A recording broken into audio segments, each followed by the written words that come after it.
Ek wil hê jy moet weet, en ek probeer jou nie opsweep nie, dis nie 'n mind over matter game hierdie wat God besig is om te speel nie. Ek wil jy moet weet vanoggend,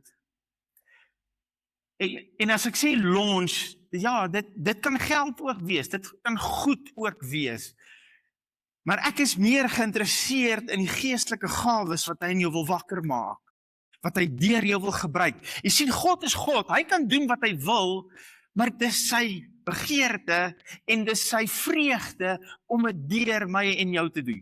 Dis hoekom die woord sê, Christus in ons is die hoop op die heerlikheid. As jy laas Sondag gemis het, daai hoop is nie 'n hoop, weet dat dit vanmiddag nie sal reën nie, dat ons kan braai vanmiddag. Daai hoop is 'n vaste vertroue, is 'n wete dat God wat hy gesê het sal waar word. En die heerlikheid, daai hoop op sy heerlikheid is sy manifestasie van sy goedheid in my lewe. So Christus in my is die hoop, is die vaste vertroue dat ek sy goedheid sal ervaar in hierdie lewe.